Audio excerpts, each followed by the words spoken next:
ಕಾಶ್ಮೀರದಲ್ಲಿ ಉಗ್ರರ ಅಟ್ಟಹಾಸಕ್ಕೆ ಕನ್ನಡಿಗರು ಬಲಿ. ಬೆಂಗಳೂರಿಗೆ ಆಗಮಿಸಿದ ಇಬ್ಬರು ಕನ್ನಡಿಗರ ಮೃತದೇಹ. ದೆಹಲಿಯಿಂದ ವಿಶೇಷ ವಿಮಾನದಲ್ಲಿ ಆಗಮಿಸಿದೆ ಪಾರ್ಥಿವ ಶರೀರ. ತಾಯ್ನಾಡಿಗೆ ಆಗಮಿಸಿದ ಭರತ್ ಭೂಷಣ್, ಮಂಜುನಾಥ್ ಮೃತದೇಹ. ಕುಟುಂಬಸ್ಥರಿಗೆ ಮೃತದೇಹ ಹಸ್ತಾಂತರಿಸಿದ್ದಾರೆ ಅಧಿಕಾರಿಗಳು. ಖುಷಿಯಾಗಿ ಕಾಶ್ಮೀರ ವೀಕ್ಷಣೆಗೆ ಅಂತ ತೆರಳಿದ್ರು. ಆದರೆ ಬರುವಾಗ ಈ ರೀತಿಯಾಗಿ ಬರ್ತಾರೆ ಅಂತ ಖಂಡಿತ ಅವರ ಫ್ಯಾಮಿಲಿಯವರು ಭಾವಿಸಿರಲಿಲ್ಲ. ಬಹಳ ಆಘಾತಕ್ಕೊಳಗಾಗಿದೆ ಎರಡೂ ಕುಟುಂಬಗಳು. ಇದೀಗ ಪಾರ್ಥಿವ ಶರೀರವನ್ನು ಹಸ್ತಾಂತರ ಮಾಡಲಾಗಿದೆ. ಅಂತಿಮ ದರ್ಶನಕ್ಕೆ ಅಂತ ವ್ಯವಸ್ಥೆಯನ್ನು ಮಾಡಲಾಗಿದೆ. ದೆಹಲಿಯಿಂದ ವಿಶೇಷ ವಿಮಾನದಲ್ಲಿ ಪಾರ್ಥಿವ ಶರೀರ ಆಗಮಿಸಿತ್ತು. ಏರ್ಪೋರ್ಟ್ಗೆ ಕುಟುಂಬಸ್ಥರು ಕೂಡ ಆಗಮಿಸಿದ್ರು. ಇದೀಗ ಭರತ್ ಭೂಷಣ್ ಅವರ ನಿವಾಸದಲ್ಲಿ ಅಂತಿಮ ದರ್ಶನಕ್ಕೆ ಅಂತ ವ್ಯವಸ್ಥೆ ಮಾಡಲಾಗಿತ್ತು. ಅವರ ಕುಟುಂಬಸ್ಥರು ಒಬ್ಬೊಬ್ಬರಾಗಿ ಬಂದು ಅಂತಿಮ ನಮನ ಸಲ್ಲಿಸ್ತಾ ಇದ್ದಾರೆ. ಇನ್ನೊಂದು ಕಡೆಯಲ್ಲಿ ಮಂಜುನಾಥ್ ಅವರ ಪಾರ್ಥಿವ ಶರೀರವನ್ನು ಅವರ ಕುಟುಂಬಸ್ಥರಿಗೆ ಹಸ್ತಾಂತರ ಮಾಡಲಾಗಿದೆ. ಸುಮಾರು 8:30, 8:40 ಸುಮಾರಿಗೆ ಶಿವಮೊಗ್ಗವನ್ನು ತಲುಪಲಿದೆ ಮೃತದೇಹ. ಈಗ ನೀವು ಗಮನಿಸ್ತಾ ಇರೋದು ಭರತ್ ಭೂಷಣ್ ಅವರ ನಿವಾಸದಲ್ಲಿ ಅಂತಿಮ ದರ್ಶನಕ್ಕೆ ವ್ಯವಸ್ಥೆಯನ್ನು ಮಾಡಿಟ್ಟಿರೋದು. ಭಾವಿಸಿರಲಿಲ್ಲ ವಯಸ್ಸಾಗಿರುವ ಹಿರಿಯ ಜೀವಗಳು, ತಂದೆ ತಾಯಿ ಅದು ಹೇಗೆ ಸಹಿಸ್ಕೊಳ್ತಾರೋ ಗೊತ್ತಿಲ್ಲ. ಈ ಥರದೊಂದು ಕೆಟ್ಟ ಪರಿಸ್ಥಿತಿ ಬರುತ್ತೆ ಅಂತ ಖಂಡಿತವಾಗಿ ಅಂದ್ಕೊಂಡಿರಲಿಲ್ಲ. ಯಾರಿಗೆ ಕನಸು ಬಿದ್ದಿರುತ್ತೆ ಹೇಳಿ? ಸೇನೆಯಲ್ಲಿರ್ತಾರೆ, ಸೇವೆ ಸಲ್ಲಿಸ್ತಿರ್ತಾರೆ ಅಂತಂದರೆ ಅವರ ತಂದೆ ತಾಯಿ, ಅವರ ಇಡೀ ಫ್ಯಾಮಿಲಿ, ಮಕ್ಕಳು ಅಥವಾ ಹೆಂಡತಿ ಯಾರೇ ಆಗಿರಲಿ, ಒಂದು ಭಾವನಾತ್ಮಕವಾಗಿ ಸ್ಟ್ರಾಂಗ್ ಆಗಿರ್ತಾರೆ. ಸೇವೆ ಮಾಡ್ತಾ ಇದ್ದಾರೆ ಸೇನೆಯಲ್ಲಿ, ಯಾವಾಗ ಬೇಕಾದರೂ ಯಾವುದೇ ರೀತಿಯಾದಂಥ ಆಘಾತದ ಸುದ್ದಿಗಳು ಬರಬಹುದು.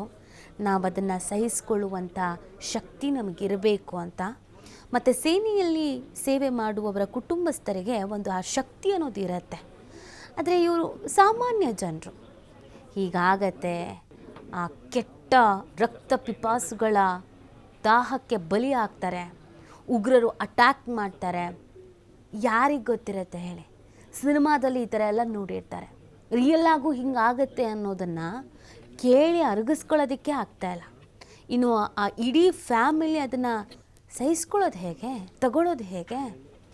ಮಗ ಖುಷಿಯಾಗಿ ಟ್ರಿಪ್ಪಿಗಂತ ಹೋಗಿದ್ದಾರೆ, ವಾಪಸ್ ಬರ್ತಾರೆ ಅನ್ನುವಂಥ ನಿರೀಕ್ಷೆಯಲ್ಲಿ ಇದ್ದಾಗ ಈ ಥರದೊಂದು ಸುದ್ದಿ ಬಂದುಬಿಡತ್ತೆ, ಅಥವಾ ಮಗ ಉಸಿರು ನಿಲ್ಲಿಸ್ಕೊಂಡು ವಾಪಸ್ ಮನೆಗೆ ಬಂದುಬಿಡ್ತಾರೆ ಅನ್ನೋದನ್ನು ಅವರು ಯಾವ ರೀತಿಯಾಗಿ ಒಪ್ಕೊಳ್ತಾರೆ? ಕಾಶ್ಮೀರದಲ್ಲಿ ಉಗ್ರರ ಅಟ್ಟಹಾಸಕ್ಕೆ ಬಲಿಯಾದ್ರಲ್ಲ ಪಾಪ, ಅವರ ಮನೆಯಲ್ಲಿ ಒಬ್ಬೊಬ್ಬರದು ಒಂದೊಂದು ಕತೆ. ಹಿರಿಯ ಜೀವಗಳ ತಂದೆ ತಾಯಿ ಈ ವಯಸ್ಸಲ್ಲಿ ಅವರು ಮಗನ ಮೃತದೇಹವನ್ನು ಕಣ್ಮುಂದೆ ನೋಡಬೇಕಾ? ಅಥವಾ ಅವರು ಹೀಗೆ ಅಂದ್ಕೊಂಡಿರ್ತಾರ, ನಮ್ಮ ಮಗ ಟ್ರಿಪ್ಪಿಗೆ ಅಂತ ಹೋದವನು ಹೀಗೆ ಬಂದುಬಿಡ್ತಾನೆ, ಈ ಥರದೊಂದು ಘಟನೆಗಳು ನಡೆದು ಬಿಡುತ್ತೆ ಅಂತ. ವಯಸ್ಸಾಗಿರೋ ಜೀವಗಳು ಇದನ್ನು ಹೇಗೆ ಸಹಿಸ್ಕೊಳ್ತಾರೋ ಅಥವಾ ಇದನ್ನು ಹೇಗೆ ಅರಗಿಸ್ಕೊಳ್ತಾರೋ ಗೊತ್ತಿಲ್ಲ ಪಾಪ. ಕಣ್ಣೀರು ಹಾಕ್ತಿದ್ದಾರೆ, ಕಂಬನಿ ಮಿಡಿತಿದ್ದಾರೆ. ಒಂದು ಕಡೆಯಲ್ಲಿ ವಯಸ್ಸಾಗಿರೋ ಎರಡು ಜೀವಗಳು, ತಂದೆ ತಾಯಿ, ಇನ್ನೊಂದು ಕಡೆಯಲ್ಲಿ ಮಡದಿ. ಕೊನೆಯದಾಗಿ ಏನೂ ಹೇಳಲಿಲ್ಲ, ಕೊನೆಯದಾಗಿ ಏನೂ ಮಾತಾಡಲಿಲ್ಲ. ಅದೆಲ್ಲರಿಗೂ ಅವರವರ ಕುಟುಂಬಸ್ಥರಿಗೆ ಇರುತ್ತಲ್ಲ, ಕೊನೆಯದಾಗಿ ನಮ್ಮ ಹತ್ರ ಹಿಂಗೆ ಮಾತಾಡಿದ್ರು, ಕೊನೆಯದಾಗಿ ಇದನ್ನು ಹೇಳಿದ್ರು, ಅವ್ರ ಜೀವ ಹೋಗ್ತಾ ನಾವಿಲ್ಲೇ ಕಾಲು ಹತ್ತಿರ ಇದ್ವಿ, ಉಸಿರು ನಿಲ್ತಾ ಹಿಂಗೆ ಹೇಳಿದ್ರು. ಇದು ಯಾವುದೂ ಇಲ್ಲ. ಹೇಗಾಗಬೇಡ ಆ ಫ್ಯಾಮಿಲಿಗೆ. ಇದೀಗ ಅಂತಿಮ ದರ್ಶನಕ್ಕೆ ಅಂತ ವ್ಯವಸ್ಥೆ ಮಾಡಲಾಗಿತ್ತು ಅವರ ನಿವಾಸದಲ್ಲಿ. ಮತ್ತಿಕೆರೆಯಲ್ಲಿ ಅವರ ನಿವಾಸ ಇದೆ. ಮೂಲತಃ ಇವರು ಹಾವೇರಿಯವರಾದ್ರೂ ಕೂಡ ಬೆಂಗಳೂರಿನಲ್ಲಿ ವರ್ಷಗಳಿಂದ ಇವರು ಇಲ್ಲೇ ಇದ್ದರು. ಮತ್ತಿಕೆರೆಯ ನಿವಾಸದಲ್ಲಿ ಅಂತಿಮ ದರ್ಶನಕ್ಕೆ ವ್ಯವಸ್ಥೆ ಮಾಡಲಾಗಿದೆ. ಅವರ ಕುಟುಂಬಸ್ಥರು ಒಬ್ಬೊಬ್ಬರಾಗಿ ಆಗಮಿಸ್ತಾ ಇದ್ದಾರೆ. ಧೈರ್ಯ ಹೇಳೋ ಕೆಲಸ ಮಾಡ್ತಾ ಇದ್ದಾರೆ.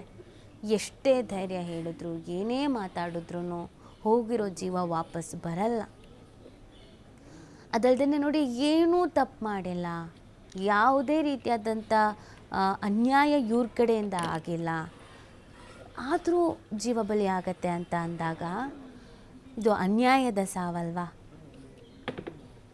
ಅಯ್ಯೋ ವಯಸ್ಸಾಗಿತ್ತು ಇನ್ನೇನೋ ಅಂತ ಹೆಂಗೆ ಇದನ್ನು ಸಮಾಧಾನ ಮಾಡ್ಕೊಳ್ಳೋದು ಹೆಂಗೆ? ನಮ್ಮವ್ರನ್ನ ಯಾರನ್ನಾರು ಕಳ್ಕೊಂಡಾಗ ಸಮಾಧಾನ ಮಾಡ್ಕೊಳ್ಳೋದಕ್ಕೊಂದು ವಿಚಾರ ಬೇಕಲ್ಲ. ಬಿಡಿ ತುಂಬ ವರ್ಷದಿಂದ ಹಾಸಿಗೆ ಹಿಡ್ತಿದ್ರು, ನರಳ್ತಾ ಇದ್ರು, ವಯಸ್ಸಾಗ್ಬಿಟ್ಟಿತ್ತು, ಜೀವನದಲ್ಲಿ ಎಲ್ಲ ನೋಡ್ಬಿಟ್ಟಿದ್ರು. ಆ ಥರ ಹೆಂಗೋ ಒಂದು ಸಮಾಧಾನ ಮಾಡ್ಕೊಳ್ತಾ ಇರ್ತಾರೆ. ಬಟ್ ಈ ವಿಚಾರದಲ್ಲಿ ಹಂಗಲ್ಲ. ಕಾಶ್ಮೀರಕ್ಕೆ ಹೋಗಿ ಬರ್ತೀವಿ, ಟ್ರಿಪ್ಗೆ ಹೋಗಿ ಬರ್ತೀವಿ, ಏನೋ ಮಗ ಇಷ್ಟಪಟ್ಟಿದ್ದಾನೆ, ನೋಡ್ಕೊಬರಲಿ, ನಮ್ಮ ದೇಶ ತುಂಬ ಚೆನ್ನಾಗಿದೆ, ಸುತ್ತಾಡ್ಕೊಂಡು ಬರಲಿ, ಏನೋ ನಮ್ಮ ಮನೆಯವರು ಇಷ್ಟಪಟ್ಟಿದ್ದಾರೆ, ಹೋಗ್ತಿದ್ದಾರೆ, ಹೋಗಿ ಬರಲಿ, ಈ ರೀತಿಯಾಗಿ ಯೋಚನೆ ಮಾಡಿರ್ತಾರೆ. ಆದರೆ ಬರುವಾಗ ಈ ರೀತಿಯಾಗಿ ಮೃತದೇಹ ಬರ್ತಾರೆ ಅಂತ ಅಂದಾಗ ಅದನ್ನು ನಿಜವಾಗ್ಲೂ ಆ ಫ್ಯಾಮಿಲಿಯವರಿಗೆ ಗೊತ್ತಿರುತ್ತೆ. ಅವ್ರಿಗೆ ಆಗ್ತಾ ಇರುವಂಥ ತಳಮಳ, ನೋವು, ಸಂಕಟ ಏನಿರುತ್ತೆ ಅನ್ನೋದು.